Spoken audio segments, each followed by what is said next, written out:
어제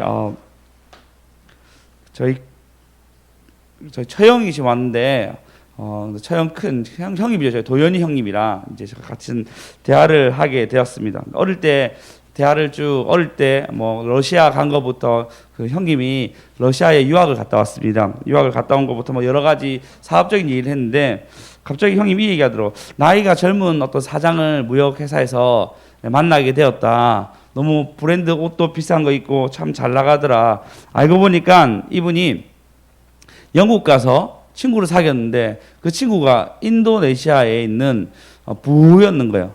그 사람이 이제 물건을 이렇게 뭐 무역 회사로 이렇게 해서 왔다 갔다 한 일을 하게 됐는데 참 그 사람 기회를 잘 잡았더라 이런 얘기를 하게 되었습니다. 맞네요. 그 사람 참 기회를 잘 잡았네요라고 이런 얘기 나오다가 형님이 이제 러시아에 있었던 일을 얘기하더라고요. 러시아에 있을 때 자기가 그 당시 러시아는 이제 가난했답니다. 그래서 본인은 한 끼 먹을 때 한 4,000원짜리 먹었을 때 사람들이 막 이렇게 잘 먹는다 할 정도로 자기는 잘 먹고 다녔는데 같이 유학 온 중국 사람들도 있었고 베트남 사람도 있었는데 그 사람은 항상 10,000원 정도를 먹었다는 거예요. 이렇게 막 채를 먹었다는 거예요. 그러니까 자기는 그 사람들 마음에 안 들어서 루마니아 사람들과 같이 만났다 이런 얘기를 했습니다. 형님 왜 그러셨냐고. 그 중국 부호랑 잘 지냈어야지. 지금 중국이랑 이렇게 해서 얼마나 잘 됐겠냐. 그래 그 사람이 그 큰 공장을 이렇게 공장장의 아들이었다더라 얘기하더라. 형님 중국 공장장이면 2만 평이면 2만 평 이러면서 그래 내가 잘못한 것 같다 뭐 이런 얘기를 나눴는데 하나님 우리에게 기회를 주실 수 있습니다. 근데 우리는 그 기회를 잘 몰라요. 그래서 우리가 생각할 때는 빠른 길이라 생각해요. 형님이 그래서 루마니아 사람들은 러시아 언어를 잘할 수 있는 구조를 있어서 그분들과 친하게 지내면서 언어를 자기가 빨리 뗄 수 있었다라는 얘기를 했습니다. 형님 언어가 중요한 게 아니잖아요. 무역 어차피 할 것 같으면 그 중국인과 잘 지냈었는데 뭐 이런 얘기하면서 넘어갔는데 우리는 어떤 기회를 어떻게 일어날지 모릅니다. 빠른 길이라고 생각했는데 그것이 느려질 때가 있고 이것이 아니라고 생각했는데 그것이 맞는 경우가 있습니다. 오늘 수필을 하나 읽었는데요. 그 수필에서 이분은 한국어를 가르치는 분입니다. 한국어를 가르치는 분인데 자기가 고등학교 때 공부를 잘하겠다 마음을 들어서 최선을 다해서 공부합니다. 먼 곳까지 학교를 가고 통학길 2시간 걸려도 그 시간 속에 계속 공부를 하며 하루 종일 듣는 수업도 야간 자율학습도 힘들지 않았습니다. 근데 힘든 것이 있었는데 점심시간 15분 그 시간이 힘들었다는 거예요. 그 시간에 친구들 같이 얘기하고 나눈 시간이었는데 자기는 공부에 대한 마음이 있었기 때문에 책도 영화도 뭐 스포츠 전혀 하지 아니하고 오로지 공부만 했는데 근데 그 15분에 친구들 같이 지낸 시간이 버거웠다고 생각이 했습니다. 그리고 좋은 대학에 갔냐? 못 간 거예요. 그러면서 이렇게 살면 안 되겠다라고 마음먹고 좋은 책도 영화도 친구들 사귀면서 사람들 얘기를 들어주고 본인도 자기 얘기를 하기 시작했어요. 그 전까지 자기 얘기를 전혀 하지 않았는데 점점 하다가 보니까 자기를 알아가기 시작한 거예요. 난 내가 나를 잘 아는 줄 알았는데 내 얘기를 하면서 자기에 대해서 정리를 하게 되고 지금은 다른 사람을 가르치는 한국어 교사가 되어서 외국인들에게 만나서 본인의 얘기를 하며 또 외국인들의 얘기를 들어주면서 좋은 길로 인도하는 걸음을 걷게 되었다는 수필을 읽게 되었습니다. 여러분 우리가 빠르다고 생각하는 길이 때로는 느릴 수도 있습니다. 근데 우리가 느리다고 생각하는 길 이렇게 가도 되나 하는 길이 맞을 수도 있습니다. 그것은 우리가 하나님 안에서 살아가기 때문입니다. 할렐루야. 오늘 본문을 읽어볼 텐데요. 요한복음 18장 19절에서 24절. 이들은 빨리 간다고 생각했던 대제사장이 결국은 느리게 가고 그 길이 망하는 길이 됩니다. 오늘 그 교훈을 통해서 빠른 길이 아니라 바른 길로 간다는 제목으로 여러분과 말씀 나누겠습니다. 제목이 뭐라고요? 빠른 길이 아니라 바른 길로 갑시다입니다. 빠른 길이 아니라 바른 길로 갑시다. 바른 길로 갑시다. 빠른 길이 아니라 요한복음 18장 19절에서 24절 한 목소리를 읽어보겠습니다. 시작. 대제사장이 예수에게 그의 제자들과 그의 교훈에 대하여 물으니 예수께서 대답하시되 내가 드러내놓고 세상에 말하였노라. 모든 유대인들이 모이는 회당과 성전에서 항상 가르쳤고 은밀하게는 아무 말도 말하지 아니하였거늘 어찌하여 내게 묻느냐? 내가 무슨 말을 하였는지 들은 자들에게 물어보라. 그들이 내가 하던 말을 아느니라. 이 말씀을 하심에 곁에 있던 아랫사람 하나가 손으로 예수를 쳐 이르되 내가 내 제사장에게 이같이 대답하느냐 하니 예수께서 대답하시되 내가 말을 잘못하였으며 그 잘못한 것을 증언하라. 바른 말을 하였으면 내가 어찌하여 나를 치느냐 하시더라. 안나스가 예수를 결박한 그대로 대제사장 가야바에게 보내니라. 아멘. 오늘도 말씀의 비밀을 캐는 저와 여러분 되었으면 좋겠습니다. 그래서 여러분 삶에 말씀이 비치는 시간 되었으면 좋겠습니다. 우리 주님 안에 숨겨진 보물을 한번 찾아봅시다. 찬양 먼저 한번 하고 영광 돌리겠습니다. 우리 기념이들 나오세요.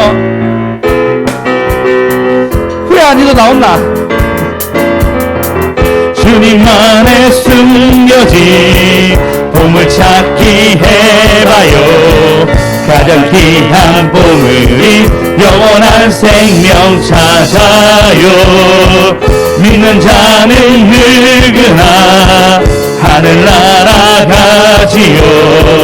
죽은 권세 이기고 영원토록 살 수 있지요. 그대는 찾았나요? 그 귀한 보물을 십자가 안에 있는 놀라운 보물을 모두에게 자랑해요. 그 귀한 보물을 십자가 안에 있는 그 보물을 주님 안에 숨겨진 보물 찾기 해봐요. 가장 귀한 보물이 영원한 생명 찾아요. 믿는 자는 누구나 하늘나라 가지요. 좁은 권세 이기고 영원토록 살 수 있지요. 훌륭한 게 가져가세요.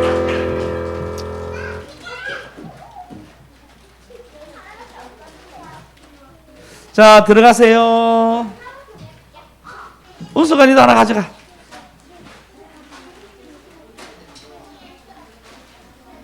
소우야, 니도 가져가. 일로 와. 안 가져가? 후야 거 하나만 갖다 주세요. 후야 거 하나 갖다 줘. 나와.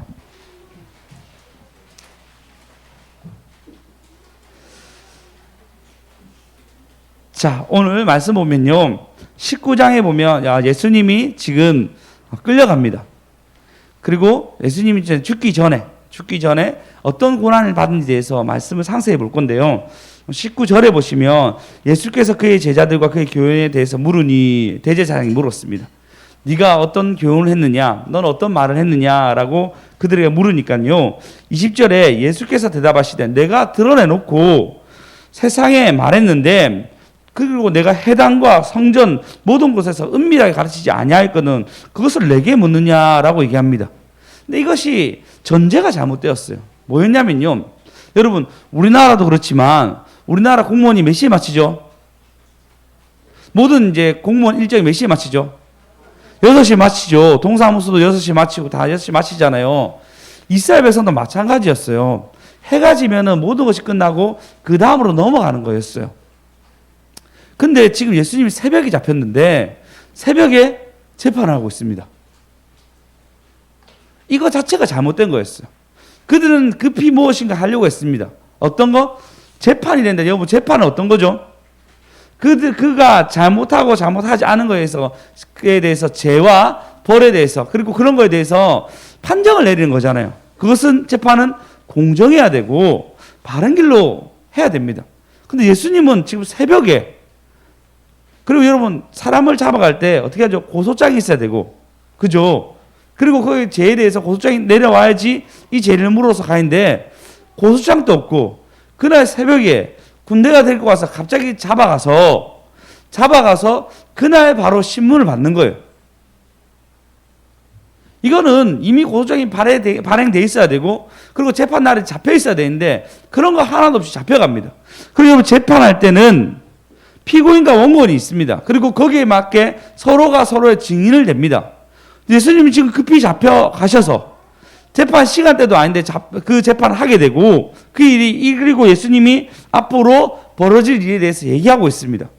전혀 공정하지 않습니다. 그리고 6시가 넘었는데 재판 시간도 아닌데 재판을 하고 있습니다. 재판 공고도 없이 이 일이 벌어지고 있습니다. 지금 우리나라에 생각해 보십시오. 제가 갑자기 이 밤에 기도하러 왔는데 끌려간 거예요. 끌려갔는데 눈을 떠보니까 법당인 겁니다. 옆에 있는 법당인 거예요. 끌려갔어요. 거기서 갑자기 그들이 나를 재판하기 시작합니다. 네가 너무 기도를 많이 했고, 네가 너무 많이 설교할 때 큰 소리를 질렀다고. 그렇지 않다고. 나는 낮에 정식적인 시간에 얘기했는데 왜 그러냐고. 내가 은밀하게 얘기한 것도 아니고 바르게 얘기했는데 왜 그러냐고. 그러니까 어디 우리 할매 보살한테 그런 얘기하냐고 때리는 거예요. 그런 상황하고 똑같은 거예요. 물론 제가 축소해서 제가 비유해서 얘기했지만 지금 예수님이 그런 상황인 거예요. 내가 은밀하게 가르치지 않는데 왜 이런 얘기를 하느냐라고 얘기하니까요.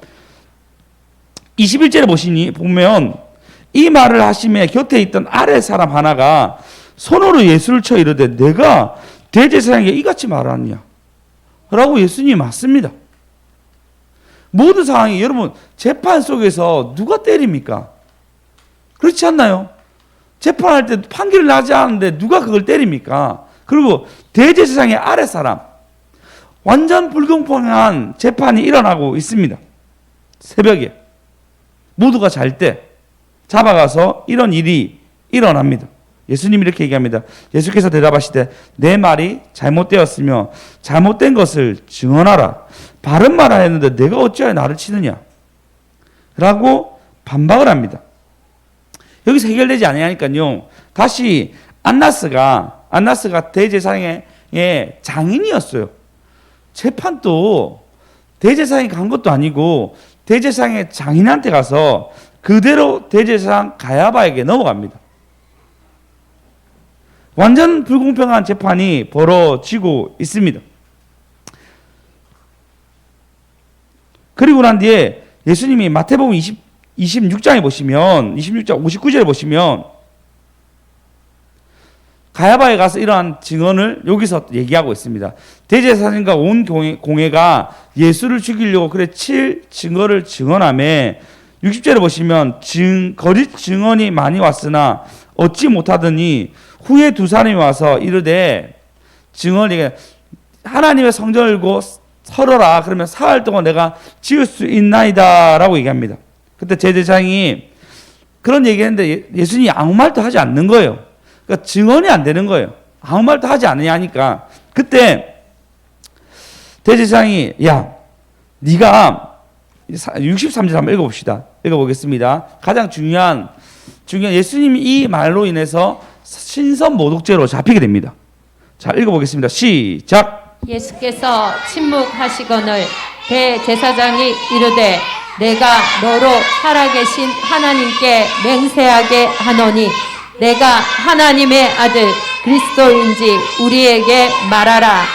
그리스도인지 너희 신분을 밝히라 얘기하니까 예수께서 뭐라 얘기하시며 이렇게 얘기합니다. 이르시되 내가 말하였느니라. 이미 말하였느니라. 그러나 내가 너희에게 이르노니 이후에 인자가 권능의 우편에 앉아 있는 것과 하늘 구름 타고 오는 것을 너희가 보리라 라고 얘기합니다. 이후에. 그러니까요, 65절에 대제사장이 자기 옷을 찢으며 이르되 그가 신성모독하는 말을 했으니 어찌 더 증인을 요구하리요. 보라, 너희가 지금 이 신성모독하는 말을 들었도다 라고 얘기하고, 그들이 사형에 해당, 이것은 사형이니라 라고 얘기합니다. 그는 사형에 해당되니라 라고 얘기하며 사형을 판결합니다. 자, 예수님 뭐라 했죠? 내가 이미 얘기했다. 그리고 내가 나중에 구름 타고 올 것을 보리라 라고 미래에 대해서 얘기합니다. 그러면 이 말은 혹시 이것이 재판에 걸린다면 사형이 아니라 이거는 아직 일어나지 않은 일을 얘기했기 때문에 뭐 사기죄 정도 되겠죠. 자기들이 볼 때. 근데 이거는 신성 모독이라 얘기하고 사형이라 얘기합니다. 그리고 중요한 것이 있습니다. 로마법에는 이게 로마 안에 있습니다. 그러니까 사실 이스라엘에 얘기하지만 로마예요, 로마. 그 식민지인 거죠. 유대인들은 사형시킬 수 있는 힘이 없어요. 오직 로마인의 판결을 인해서 그 판결에 인해서 결론이 난단 말이에요.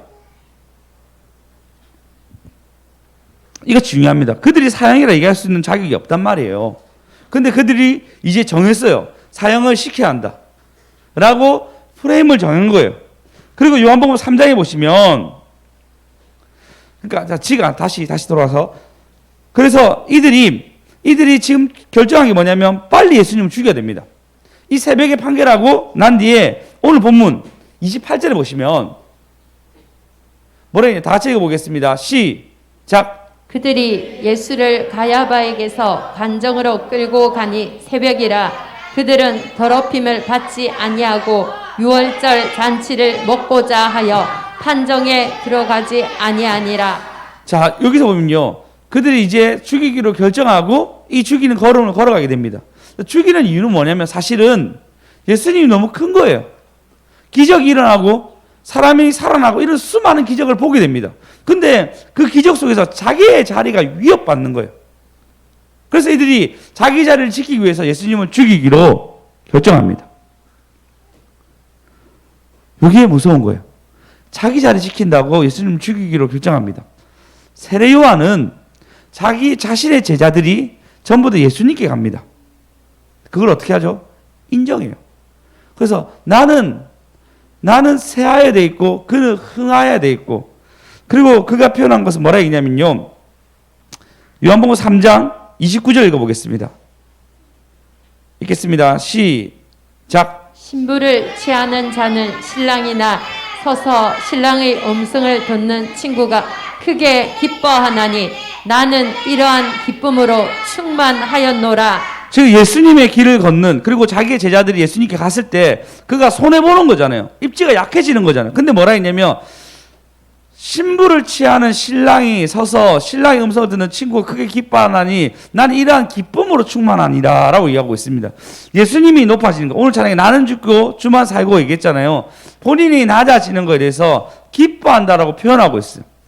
그러나 이 당시 대제사장, 종교직을 맡은 사람들은 자기의 입지가 좁아지니까 슬퍼하며 두려워하며 수많은 기적을 일으킨, 이때까지 모두 성경에서 일어난 많은 기적보다 더 많은 기적을 일으킨 예수님을 죽이려고 합니다. 손해보는 것을 전혀 안 하려고 합니다.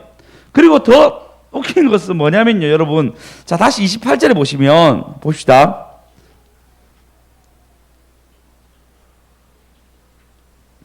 자, 그들이 예수를 가야바의 간청을 끌고 가니 새벽이라 얘기하죠. 간청에 끌려간 것이.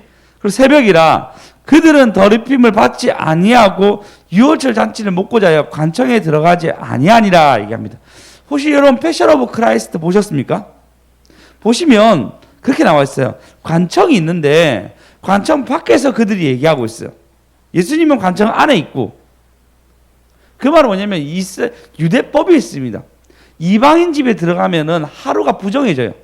그곳을 빨아야 된단 말이에요. 근데 이날 6월절인 거예요. 그래서 뭐 6월절 잔치를 먹고자 하여 관청 안에 들어가지 않습니다. 그건 하나님의 기뻐한 일이라 생각해서 그가 한 일들이 뭐냐면요, 관청 안에 안 들어가면 6월절 잔치에 참여할 수 없으니까, 하루 동안 부정하니까 그곳은 들어가지 않고 떨어져 있으면서 예수님만 보내는 거예요. 자기가 볼 때 그것이 바른 거예요. 근데 하나님 볼 때는 이것이 부정한 것이 됩니다. 32절에 보시면 읽어보겠습니다. 시작. 이는 예수께서 자기가 어떠한 죽음으로 죽을 것을 가리켜 하신 말씀을 응하게 하려 함이러라. 이 구절이 굉장히 대조적으로 나옵니다. 31절에 보면은 이들이 관청에 들어가지 아니하고 유월절 잔치를 참여한다 얘기하고, 그리고 32절에 보면은 예수님은 이러한 죽음을 죽음을 가리켜서 자기가 죽는 거라고 얘기합니다. 마태복음 20장 19절에 보시면 이렇게 얘기합니다. 18절 19절 읽어보겠습니다. 시작. 보라, 우리가 예루살렘으로 올라가노니 인자가 대제사장들과 서기관들에게 넘겨짐에 그들이 죽이기로 결의하고 이방인들에게 넘겨주어 그를 조롱하며 채찍질하며 십자가에 못 박게 할 것이나 제3일에 살아나리라. 마태복음에 이미 예루살렘에 가기 전에 예수님은 제자들에게 따로 얘기했습니다. 17절에 보시면 12제자를 따로 데리고 길에서 이르시되라고 따로 불러서 본인의 죽음을 미리 알려줍니다. 보라, 대제사장과 서기관들에게 내가 넘겨지고 그들이 죽이기로 결의하고 그리고 내가 이방인 손에 넘겨주리라. 그래서 조롱받고 채찍질 당해서 십자가에 못 박힐 것이나 3일 후에는 살아나리라 라는 말씀을 다 하게 됩니다. 예수님은 바른 길로 갑니다. 빠른 길이 뭐였냐면 사람들을 모아가지고 세력을 모아서 본인의 길들을 보여주는 거였습니다. 대표적으로 무하마드 알리가 그랬죠. 무하마드가 그랬습니다. 본인이 마지막 선지자라 얘기하며 세력을 모았습니다. 그리고 그 세력으로 전쟁에 이기게 되고 그 후로 어떻게 하죠? 유대인들을 막 자기의 숙적들을 막 쳐냅니다. 그리고 자기가 신이라고 얘기하게 되고 그는 죽게 됩니다. 예수님은 그런 길로 하지 않았어요. 미리 예언한 길로. 서기관들과 대제사장에게 끌려가서 나는 죽음을 당할 것이고 이방인한테 끌려간다 얘기합니다. 그러면 똑같죠. 관청에 들어가지 않습니다. 왜? 유월절 잔치를 하기 위해서. 그들은 목적이 정했습니다. 빠르게 예수님이 유월절에 십자가에 못 박혀 죽으셔야 되고 그리고 그들은 유월절 잔치에 예수님이 죽었구나 하면서 자기 자리에 입지를 굳히는 것이 그들의 생각이었습니다. 그래서 그런 빠른 길을 선택하려고 했는데 그것이 바른 길이 아니었다는 것입니다. 이것이 중요합니다. 여러분, 우리 모두는 빠르게 무엇인가 하고 싶어 합니다. 근데 바른 길로 가셔야 됩니다. 할렐루야! 할렐루야! 하나 집사님이 예전에 처녀 때 결혼하기 전에 두 가지 기도 제목이 있었습니다. 저희 이제 주의에게 교회로 옮기면서 두 가지 제목이 있었는데 하나는 집안 일이었고 하나는 시집을 가는 거였습니다. 예. 예. 시집을 가는 거였습니다. 그 당시에도 참 예뻤는데 시집에 대한 마음이 없었는지 몰라도 어쨌든 어려운지 몰라도 시집을 가는 건데 두 가지를 했습니다. 우리 안정 집사님, 한나 집사님의 기도 제목이었습니다. 안정 집사님 만나는 것. 별로 안 기뻐하시네요. 예, 어쨌든 꿈이었습니다. 근데 그러면서 결정한 게 뭐였냐면 간사로 오는 거였어요. 그 당시 사회복지사로서 괜찮은 페이를 받으면서 사회복지사 일을 하고 있었는데 그것을 그만두고 정말 사례도 항상 나오는 것도 고정 수입도 아니었고 아주 낮은 임금을 3분의 1 정도 되는 3분의 1도 안 될 수도 있는데 그 정도 되는 임금을 선택해서 간사로 들어온 거였습니다. 남들이 볼 때는 취직 가려면 돈을 모아야 되지 않나? 그리고 집안일을 잘 처리하려고 하면 어떤 열매가 있어야 되지 않나라고 생각했는데 그렇지 아니한 길이 지금의 길이 되었습니다. 그리고 물론 뭐 결혼한 것이 뭐 다 잘 되고 뭐 부모님 다 잘 되고 이런 것이 아니었지만 지금 보면은 한 2년 정도 후에는 레이하우스에 들어갈 수 있는 특권을 얻게 되었습니다. 이야, 맞죠? 네, 그랬습니다. 네, 그 걸음들 보십시오. 빠른 길이라고 생각했던 그 길이 아니었고 바른 길이라고 생각했던 그 길을 선택했을 때 바르게 가게 됩니다. 왜 그럴까요? 창세기 20장에 이것을 얘기하고 있습니다. 창세기 20장 11절에 보시면 아브라함이 아말렉 땅에 갑니다. 그곳에는 하나님이 없다라고 생각해서 자신의 아름다운 아내를 누이라고 속입니다. 왜냐하면 아름다운 사람 보면은 그 사람을 죽여서라도 아내를 취해가는 그런 나쁜 문화가 있었기 때문에 그는 두려워서 자기의 아내를 누이라고 속입니다. 근데 11절에 보시면 이렇게 얘기합니다. 우리 다 같이 읽어보겠습니다. 시작. 아브라함이 이르되 이곳에서는 하나님을 두려워함이 없으니 내 아내로 말미암아 사람들이 나를 죽일까 생각하였음이라. 이렇게 얘기하고 있습니다. 아비멜렉이 꿈에 하나님이 너 잘못했다고 얘기하는 거예요. 왜 그러십니까? 그러니까 야 사실은 그 사라는 아브라함의 아내야라고 알려줍니다. 그러니까 아비멜렉 그 왕이 일어나자마자 아브라함을 찾습니다. 너 나를 왜 속였냐 얘기했을 때 그가 얘기합니다. 이곳에는 하나님의 두려워하는 사람이 없으니 내 아내로 말미암아 사람이 나를 죽일까 하였노라라고 얘기합니다. 하나님 어디죠? 어디든지 계십니다. 어디든지 계십니다. 그래서 여러분이 빠른 길이 아니라 바른 길로 갈 때 여러분의 직장에서 할렐루야 여러분의 가정 속에서 이 교회에서 예 반드시 일하십니다. 우리가 그곳에 없다라고 생각하는 거예요. 이 예배당에는 하나님이 계시는 것 같지만 나가면 마치 없는 것처럼 느껴집니다. 그래서 자기가 생각할 때 좋은 방법으로 살아갑니다. 아닙니다. 빠른 길이 아니라 바른 길로 가셔야 됩니다. 할렐루야. 할렐루야.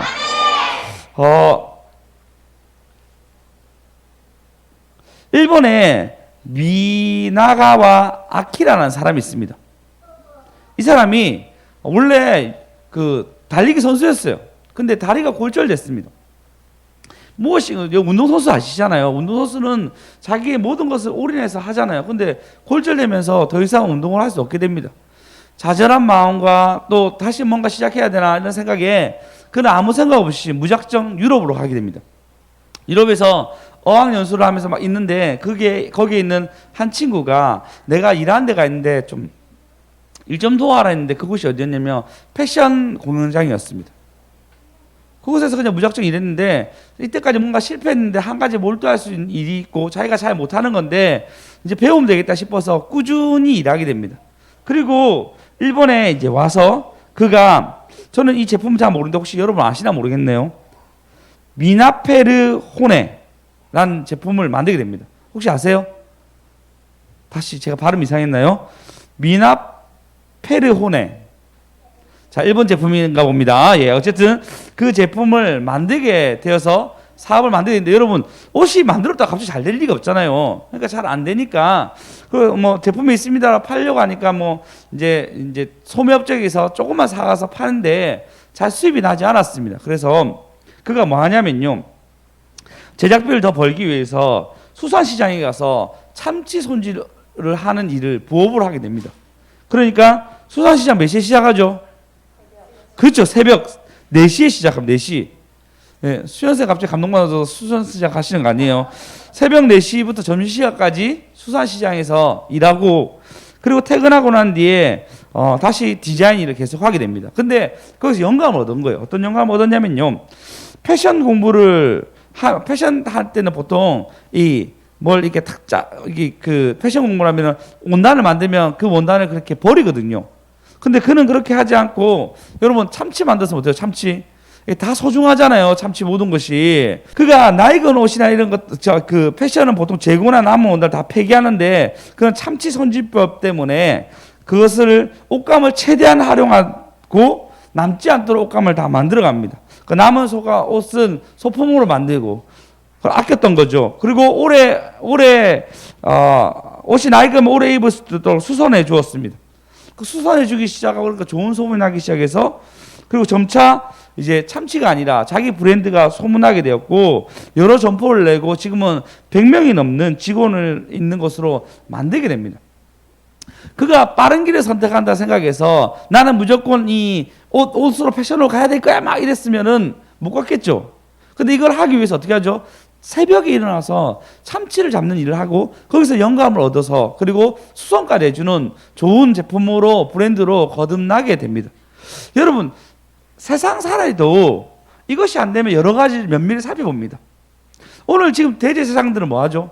예수님을 죽여야 한다는 생각으로 정해놨어요. 정해서 모두 불법을 다 저질러서 이 일을 합니다. 근데 놀랍게도 6월절에 잔치를 참여하기 위해서 그 율법을 지키는 거예요.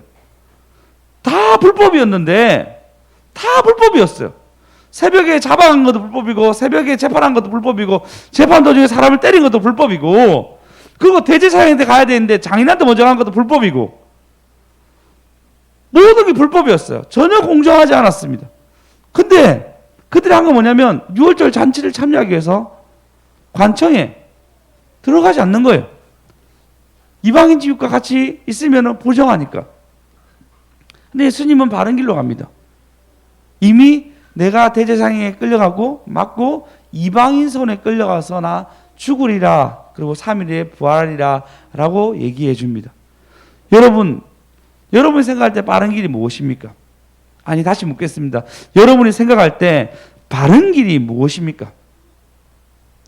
하나님은 빠른 길이 아니라 바른 길로 가라고 얘기하고 있습니다. 제 얘기를 하고 마무리하고 마치겠습니다. 저는 28경에 예수를 이제 25경에 제대로 믿게 됩니다. 그때 제가 군대를 갔어요. 25세 사이에 제가 군대를 가게 됩니다. 군대도 아니죠. 제가 공익 가게 됩니다. 공익. 소방공익으로 허리가 아파서 소방공익으로 가게 됩니다. 그때 주난 집사님 막 취업 준비, 이제 졸업하고 취업 준비하고 있을 때쯤 됐을 때 제가 제대하게 되거든요. 굉장히 오랜 시간 동안 저는 제 20대가 허무하게 날아갔는데 이제 후반경에 정신을 차리고 예수를 위해서 내가 좀 살아봐야겠다 생각하게 됩니다. 그리고 이제 소집 해제라 얘기합니다. 공익은 제대 아닙니다. 소집 해제를 하게 됩니다. 그리고 난 뒤에 무엇을 할까 고민될 거 아니에요. 그래서 처음에는 저희 아버지가 하도 원해서 부동산을 시험 치게 되는데 하나님이 아니라는 것을 확실하게 알려줬어요. 뭐였냐면 그해 부동산 시험이 너무 어려웠던 거예요. 그러니까 0.1%만 붙었어요. 0.1%만. 저같이 어설프게 공부한 사람 다 떨어졌어요. 그 해가. 그래서 하나님이 정말 아닌 것을 나에게 확실히 보여줬습니다. 그리고 어떤 길을 걸어야 되나 생각했을 때 이제 박형용 목사님 만나서 너 목사 돼야 되니까 목사의 길을 걸어라 했습니다. 대학을 졸업하지 않은 상태였기 때문에 그때 대학을 들어가요. 29. 그래서 제 마음에 늘 생각한 게 있었어요. 나는 느리지만 똑바로 가는 길을 걸어간다. 나는 엄청 느리지만 그래서 준환 집사님 제가 1학년 때 취업했어요. 준환 집사님 취업했고 친구잖아요. 고등학교 때부터 친구인데 준환 집사님은 취업했고 저는 그때 대학교 1학년을 걷는 거예요. 준환 집사님이 20살 때 걸었던 거를 같이 20살 때 저는 외대 가고 집사님 또 다른 대학 갔는데 그때 같이 다녔는데 저는 그때 이탈하고 대학을 졸업하지 않냐고 이탈했던 그 걸음이 이제서야 다시 바른 길로 가는 거예요. 세월이 이제 많이 지났죠. 28이고 지금은 이제 10몇 년 훨씬 넘었습니다. 제가 신대원 들어갈 때 11학번이었거든요. 그러니까 10년도 훨씬 넘었던. 그러니까 대학 들어갈 때는 06학번. 2006년도에 들어갔으니까요. 세월이 많이 흘렀죠. 근데 지금 바른 길로 가서 지금 이렇게 의자가 꽉 찰 정도의 교회를 개척교회 하고 있습니다. 여러분, 목사님 개척교회 하구나라고 생각할지 모르지만 동기들, 제가 11학번 동기들 중에 가장 안정적으로 자리 잡은 3인 중에 한 명입니다. 네. 이게 여러분 바른 길로 가는 것. 다른 친구들이 잘못했다는 것이 아니고 전 느리지만 바른 길로 걸었는데 하나님이 지금 이렇게 많은 영혼들을 보내주신 것입니다. 할렐루야. 여러분 바른 길로 갑시다. 옆 사람한테 빠른 길이 아니라 바른 길입니다. 빠른 길이 아니라 바른 길입니다. 빠른 길이 아니라 바른 길입니다. 느려 보이지만 바른 길로 걸어가십시오. 그러면 하나님 앞에 내가 손해볼 수도 있고 섭섭한 일이 생길 수도 있습니다. 가족들이 아니라고 얘기할 수 있습니다. 그러나 바른 길로 갔을 때는 그곳에 하나님이 계시며 하나님이 주실 유업이 반드시 있습니다. 그걸 바라보는 저와 여러분 되었으면 좋겠습니다.